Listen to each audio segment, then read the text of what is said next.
Oi pra você que está do outro lado. No vídeo de hoje eu vou falar de mais personagens LGBTQ+, em Boku no Hero, dando continuidade ao primeiro vídeo que eu já tinha gravado. Então, antes do vídeo começar, não se esqueçam de se inscrever e dar like se possível. No primeiro vídeo eu havia apresentado duas personagens trans, respectivamente o Tiger, um homem trans, e a Magni, uma mulher trans. Acontece que, na verdade, eles não são os únicos personagens que fazem parte dessa sigla no anime, existem mais dois. Por ser um anime shonen, é óbvio que esses personagens não têm um papel de protagonista, o que é uma pena, porém o simples fato deles existirem já é algo muito importante. A primeira personagem dessa lista é a Rimiko Toga. Ela é uma vilã que faz parte da Liga dos Vilões, e dentro da Liga dos Vilões ela faz parte de outro grupo, que é o grupo do Esquadrão de Ação de Vanguarda. Eles têm um arco mais importante no arco do acampamento de treinamento, onde eles atacam os alunos da UA, e a Toga em específico fica encarregada de atacar Uraraka e a Tsuyu. Lá a gente pode ver um pouco da obsessão que ela tem pelo Midoriya e todo o discurso que ela direciona para Uraraka no acampamento, o que faz parecer com que ela seja obcecada apenas pelo Midoriya. Porém no esboço a gente tem algumas informações bem reveladoras e interessantes sobre essa personagem. No esboço é dito que ela parece estar sempre apaixonada e admira tanto a pessoa que ama ao ponto de querer se tornar esta pessoa, não importando se esta pessoa é uma menina ou um menino. Você pode pensar que esse protótipo inicial da Toga foi simplesmente esquecido, porém não parece ter sido o caso, já que recentemente, mesmo vários capítulos depois, ela ainda expressa sua sexualidade, sendo ela bissexual ou até mesmo pansexual. Mais precisamente no capítulo 223, esse tema é revisitado. Enquanto Shigaraki luta contra o Gigantomachia, a Toga e o Spinner andam pela floresta. O Spinner pergunta no meio do caminho pra Toga se ela só entrou na liga por amar o Sten. E se esse fosse o motivo, já não fazia mais sentido, já que não restou mais nada dele. A Toga só responde que ela ama o Sten, mas também ama o Deku e a Uraraka, e termina dizendo que, contanto que ela possa se apaixonar, ela sempre será feliz. A Toga tem outro papel importante no arco da licença provisória de herói. Aqui ela se infiltra nesse exame com a sua individualidade e se disfarça de Keimi, que é uma estudante do segundo ano da escola de Chiketsu. Ela consegue se passar pela Keimi por ela já ter pego uma amostra do sangue dela, podendo assim usar sua individualidade. No exame, ela luta contra o Midoriya e diz ter escolhido ele como alvo por ela já ter muitas informações sobre ele, e também porque ela queria encarar um aluno da UA antes de ser eliminada. Ela tenta durante toda a prova eliminar ele, acertando as bolas nos locais marcados no corpo. Porém, quando ele finalmente tenta jogar uma bola nela, ela desaparece, aparecendo sorrateiramente atrás dele, perguntando se ele acreditava que a Kirk dela podia fazer com que ela desaparecesse. Antes dele mesmo poder reagir, a Keimi segura as mãos do Midoriya nas suas costas e o imobiliza no chão. Depois disso, ela explica que sua técnica permite com que ela camufle sua presença ao distrair o oponente antes de desaparecer. Depois da explicação, e por ser obcecado pelo Deku, ela pergunta por que ele queria se tornar um herói, se seria por honra, orgulho ou pelo bem de outra pessoa, frisando novamente que quer saber mais sobre ele.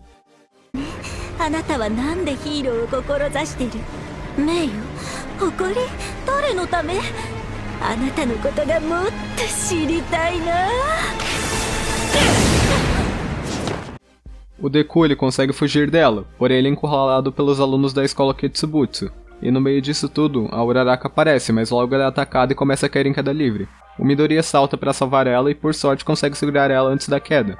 Depois de ser resgatada e se esconder atrás de uma pedra com ele, ela tenta acertar uma bola em um dos alvos do seu colega de classe, mas ele percebe antes e desconfia daquela não ser a Uraraka de verdade, e sim alguém da Shiketsu, já que se fosse, ela teria usado sua Kirk, visto que ela estava em perigo naquele momento. Toga usa sua individualidade para se transformar de volta em Keimi, e pede para o Midoriya contar mais sobre ele. Ela pergunta se ele salvaria qualquer um, e tenta atacá-lo de novo, mas é impedida pela verdadeira Uraraka e o Hanta.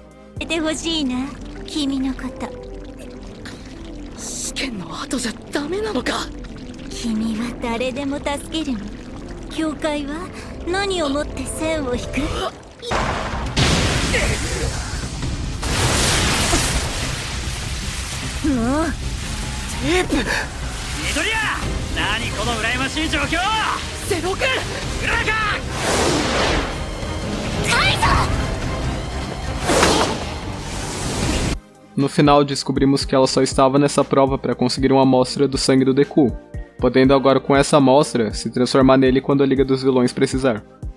Pulando agora para a individualidade dessa personagem, a individualidade da Toga é a transformação, o que permite ela usar a aparência da pessoa da qual ela consumiu o sangue, podendo copiar uma imagem perfeita deles, incluindo pequenos detalhes e uma réplica exata da voz da pessoa que ela copiou. Essa Kirk, no entanto, não é capaz de copiar a personalidade do alvo, conhecimento ou outros detalhes. Esses detalhes eles devem ser descobertos separadamente pelo usuário, se eles quiserem copiar o seu alvo perfeitamente. A quantidade de tempo que a toga vai permanecer transformada depende da quantidade de sangue que ela consumiu. Um copo de sangue equivale a quase um dia. Se o sangue de múltiplos alvos for ingerido de uma vez só, o usuário poderá se transformar em qualquer um deles, sem ter que voltar à sua forma original enquanto se transforma. Enquanto se transforma, o usuário da Kirk é coberto por um líquido pastoso, que pode moldar o corpo em qualquer formato, textura ou estado. Permite também que as roupas sejam inclusas na transformação, tendo como desvantagem o fato das roupas do usuário serem sobrepostas pelas roupas criadas na Kirk.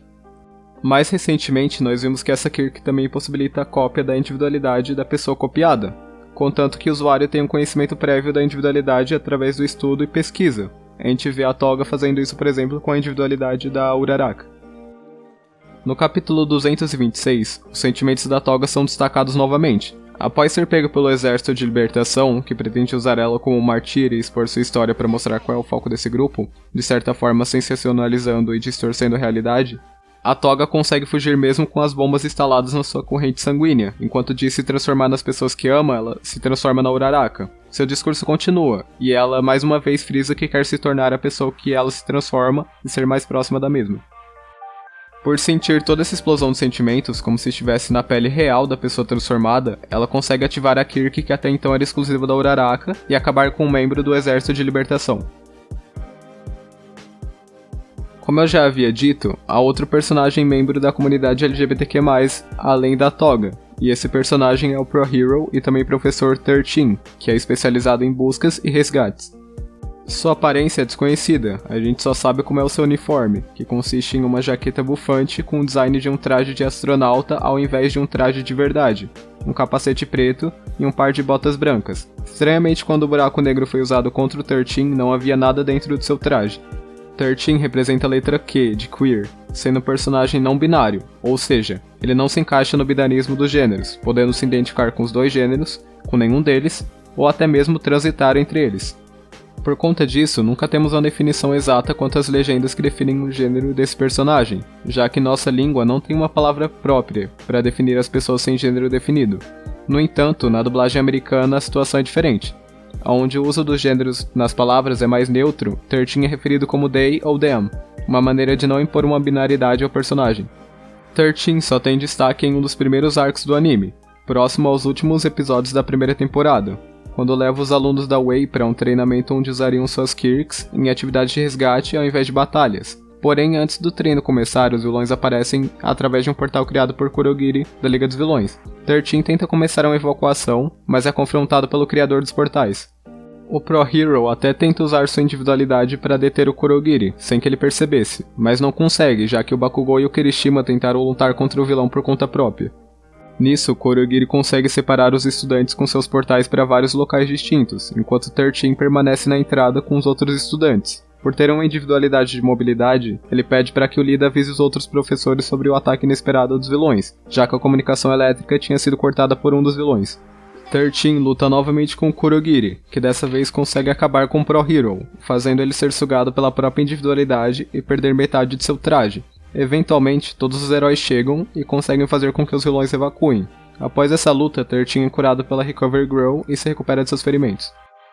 A individualidade de 13 é chamada de Black Hole, ou buraco negro em português, o que permite que ele crie pequenos buracos negros na ponta de seus dedos. Os buracos negros sugam e desintegram qualquer matéria a nível atômico, e também alguns tipos de energia como a luz. Em batalha, ele usa essa habilidade para evitar que os inimigos escapem do seu alcance, fazendo com que eles sejam sugados para perto dele. Uma das fraquezas dessa Kirk é o fato de que, devido à sua natureza volátil e perigosa, há uma grande chance dessa individualidade acabar matando formas de vida ou causar imenso dano colateral em estruturas, se não for bem controlada. Além disso, o próprio usuário não é imune aos efeitos do buraco negro, e será desintegrado como qualquer outro objeto se for pego durante a sucção. Logo, eles devem ser muito cautelosos ao usarem essa habilidade.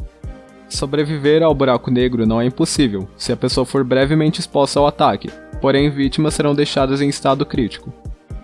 Por ser um herói de resgate, essa peculiaridade é geralmente usada para remover entulhos causados por desastres durante missões de resgate, já que toda a matéria absorvida se reduz a átomos, e sendo assim não há necessidade de descartá-los, e isso acelera o processo de limpeza.